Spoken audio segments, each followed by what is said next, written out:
자, 어린이 설교 시간입니다. 자, 어린이들 설교 시간에 집중해 주시기를 바라요. 자, 오늘 설교 제목이 뭐예요? 서로 조심하고 용서해요. 서로 조심하고 용서해요. 우리 친구들 율곡 이 선생님 알아요? 잘 모르겠어요. 이렇게 생기신 분인데 우리나라 역사에서 굉장히 중요한 인물 중에 하나예요. 초등학교 고학년은 들어봤을지도 모르겠어요. 율곡 이 선생님은 그 외적의 침입을 막기 위해서 10만 양병설을 주장한 사람이고, 세금에 대한 부정과 부패를 막기 위해 지역의 특산물로 내던 세금을 쌀로 대신하자 라고 주장했던 사람이에요. 안타까운 것은 당시에는 이 두 가지가 잘 이루어지지 않았다는 겁니다. 그로 인해서 우리나라 곧 임진왜란을 겪게 되었고요. 세금에 대한 문제도 당시에는 잘 해결되지 못했어요. 하지만 후대 사람들은 율곡 이 선생님의 그 훌륭한 해안을 깨달았어요. 그래서 율곡 이 선생님의 가르침을 따라서 군대를 손받고 대동법을 실시해서 세금 문제를 해결했습니다. 그리고 여러분, 이 5,000원짜리 지폐 알죠? 이 지폐에 그려져 있는 사람이 누구겠어요? 율곡 이 선생님입니다. 자, 이제 율곡 이 선생님이 누군지 알겠죠? 네. 이 율곡 선생님이 잠깐 관직을 떠나 있을 때 격몽요결이라는 책을 썼어요. 격몽요결은 어리석음을 깨우쳐주는 비결이라는 뜻이에요. 그리고 이 책은 여러분과 같은 어린이들을 위해서 쓴 책이에요. 자, 그래서 목사님이 이 책에 나온 것 중에 우리 어린이가 가지면 좋은 태도에 대해서 잠깐 이야기하려고 합니다. 자, 우리 친구들 어떤 태도를 가지는 게 좋을까? 어떤 몸가짐을 가지는 게 좋을까? 율곡 선생님은 첫 번째로 발걸음을 무겁게 하라고 해요. 이는 가볍게 행동하지 말라는 뜻입니다. 그리고 손 모양을 공손히 하고 시선을 단정하게 하라는 거예요. 그러니까 이게 흘겨보거나 이게 째려보거나 이렇게 하지 말라는 거예요. 입을 조심해서 함부로 말하지 않고, 말할 때에는 정중하게, 그리고 아무 데서 그냥 애치하고 그냥 꺽꺽 들이마고 하면 되겠어요? 안 되겠어요? 그렇게 하지 마세요 라고 말하고 있어요. 그리고 고개를 되도록 똑바로 들고 자세를 바르게 하고, 짝다리 이렇게 짝다리 짚거나 막 이게 건들거리거나 이러면 돼요? 안 돼요? 그렇게 하지 말아라. 그리고 얼굴을 막 찌푸리고 있거나 아니면 멍하게 있거나 이렇게 하지 말고, 숨 쉬는 것도 이렇게 하기보다는 가지런하게 하는 것이 좋다라고 이렇게 말하고 있어요. 그리고 이렇게 몸가짐을 하면은 여러분 어떻게 되겠어요? 태도로 칭찬받는 어린이, 훌륭한 어린이, 태도는 만점인 어린이가 될 수 있을 거예요.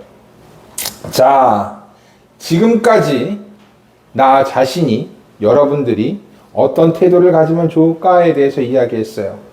자, 그리고 지금부터는 나 자신에 대한 태도가 아니라, 나 스스로에 대한 태도가 아니라 우리가 이웃에 대해서 어떤 태도를 가지면 좋을까에 대해서 이야기해 보려고 해요. 이웃을 어떻게 대하는 것이 좋을까? 우리는 이것을 성경책에서 찾아볼 거예요. 우리는 어린아이이기도 하지만 동시에 예수님 믿는 크리스찬이니까 어린이 크리스찬으로서 어떻게 이웃을 대하면 좋을까? 어떻게 우리 친구들을 대하면 좋을까? 이것에 대해서 한번 알아보도록 할 겁니다. 예수님은요, 첫 번째로 이웃을 실족하게 하면 안 된다라고 말씀하셨어요. 실족하게 한다라는 건요, 잘못된 길로 이끄는 거예요. 죄를 짓게 하거나 상처를 주거나 실망해서 예수님을 떠나게 한다거나 하는 일들을 실족하게 한다라고 해요. 우리 때문에 또는 여러분의 입장 때문에 이웃을 나쁜 상태로 만들면 안 되는 거예요. 그래서 예수님은 스스로 조심해서 이웃을 실족시키면 안 된다라고 말씀하셨어요. 이것이 예수님이 말씀하신 이웃에 대한 태도 중에 첫 번째 말씀이에요. 그리고 두 번째로는 이웃이 자기에게 잘못을 빈다면 용서해 주어라 라고 말씀하셨어요.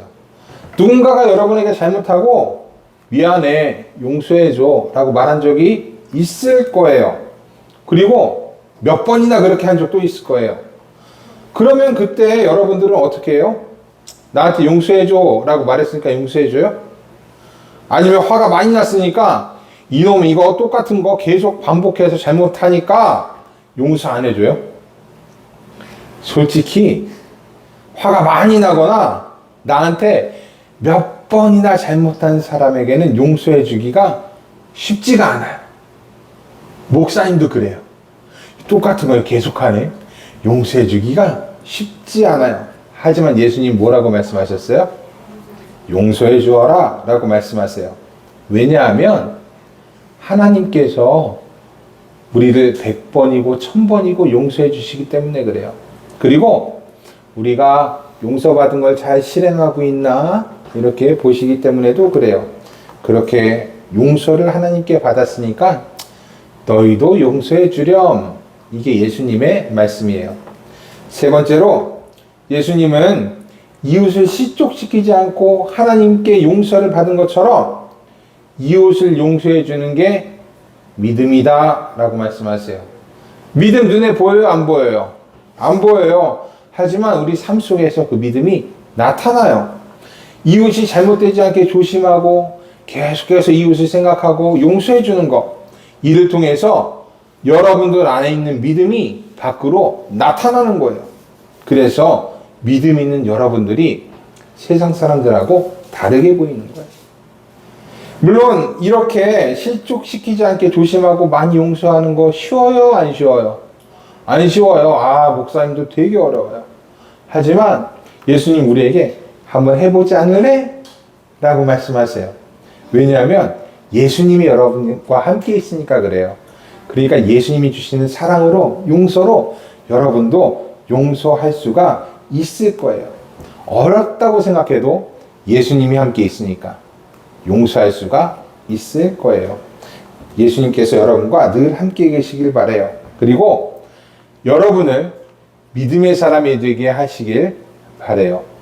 항상 여러분들을 도우시길 바라요. 오늘 설교는 여기까지.